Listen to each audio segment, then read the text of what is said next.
Avui estem parlant amb Anna Giner, que és la presidenta de l'Orquestra de Pulso i Pua Francisco Alvillar. Anna, moltes gràcies per estar avui en la teua ràdio. Moltes gràcies a tu. L'orquestra compleix enguany 10 anys des de la seva tornada. Què suposa per a vosaltres aquesta celebració?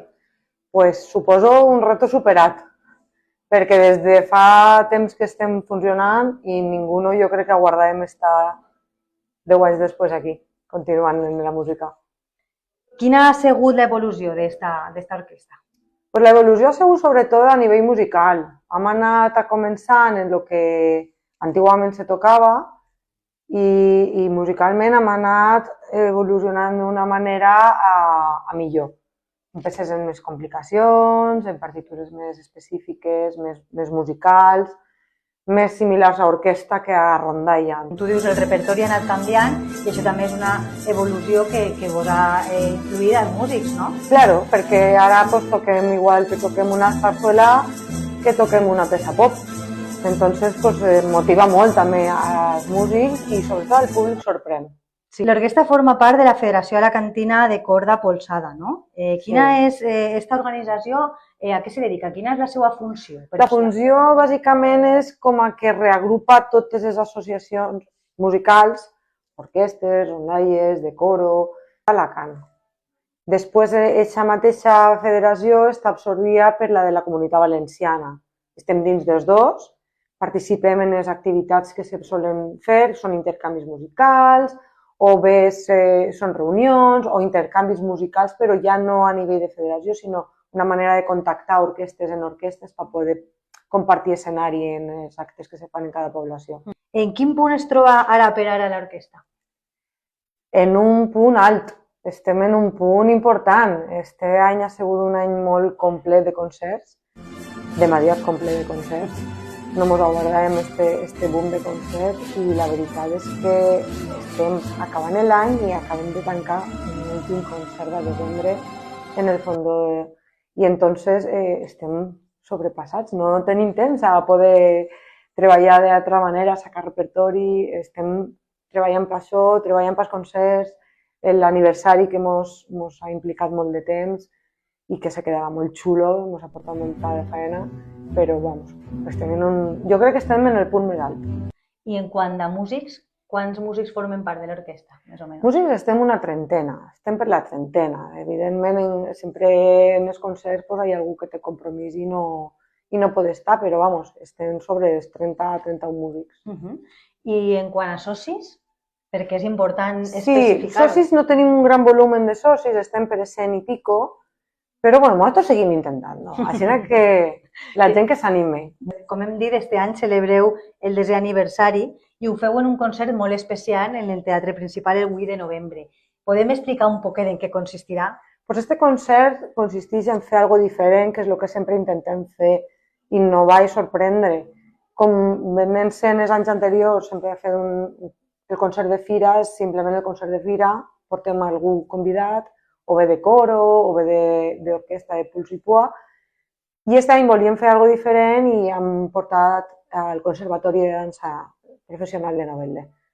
I entonces és la primera vegada que anem a tocar en bailarins. Entonces és una experiència nova per tots. Per nosaltres, sobretot, per ells a lo millor no tant, però per nosaltres és nou, completament. I per al públic també. I per al públic de Monove, igual. Va ser, jo crec que, algo pioner, no? Va ser una experiència pionera, perquè... La veritat és que sí, i quan ens ho vam proposar al conservatori, pues es va encantar la idea. Quines són les perspectives de futur de l'Orquestra Francisco Alvillar? Bueno, les perspectives, jo com a presidenta aguarde mantenir el ritme. En l'estatus que estem seria l'ideal. No hi ha grans pretensions de futur, van en dia a dia. No, grans pretensions no, perquè tampoc podem abarcar més. Han tingut aquest any un munt de concerts. Aquest any, a mitjan d'any, vam fer el 50 concert de l'orquestra, no d'este any, sinó des del començ. Però, clar, aquest any han tingut molts concerts i ha vist que se mos ha tirat el temps damunt. Entonces, nosaltres som amateurs, tampoc som professionals, no ens dediquem a la música. És important destacar-ho, no, això? Les persones que vulguin fer-se sòcies Què han de fer? Sí, mira, ara, per exemple, que estem a prop de la fira, en l'estand de la Fira del Llibre, nosaltres posem sempre la paraeta i allí hi ha hagut gent que s'ha fet sòcia en aquest moment. Els dilluns normalment també fem ensaios generals i aquí en la sede d'ensaio, que és en els del mercat, també a partir de les 9 de la nit pot venir qualquiera i tenim redes socials que poden contactar-nos per redes socials, tant Facebook com Instagram, i la pàgina web, o sigui, correu electrònic... De tot. Ho tenim tot. O sigui, estem en el culmen de la tecnologia. Per tant, el que vulgui sols té que dir-ho. És fàcil posar-se en contacte. I si alguna persona volguera aprendre a tocar un instrument? Si alguna persona volguera aprendre a tocar un instrument, també tenim escola. Important. També la tenim. Els dilluns a partir de les 8 està el mestre donant classes d'instrument, tant de guitarra, de bandurria, de laúd, de mandolina, de percussió, de lo que cada uno li apetisca aprendre. O sigui que aquí a les 8:15 és perfectament el millor dia. Els dilluns a les 8:15.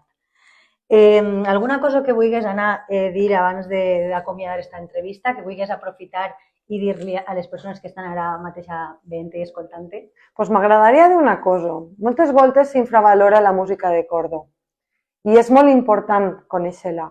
No sols existeixen les orquestes com a tal, o les orquestes de cellos o la banda de música, que són espectaculars, però la gent no valora la música de corda. És com, la rondalla. La rondalla, la gent que s'ha parat d'escoltar-la, se n'ha d'encantar perquè sorprèn. Sorprenem. No som els de fa 30 anys, som els d'ara, i els d'ara són diferents. I hauria que conèixer-la més. Clar que sí.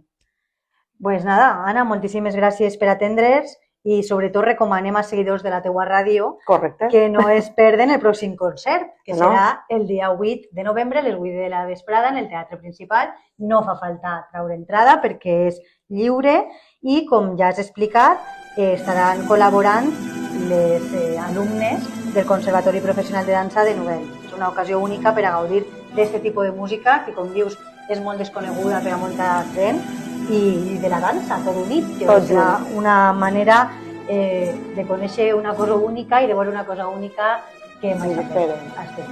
Pues sí, animem a tots a que vinguin a conèixer-nos, els que no ens coneixen, i animem a tot el món a que vinga a celebrar el nostre aniversari. Exacte, que 10 anys no se compleixen tots els dies. Així no és. Moltes gràcies. A tu.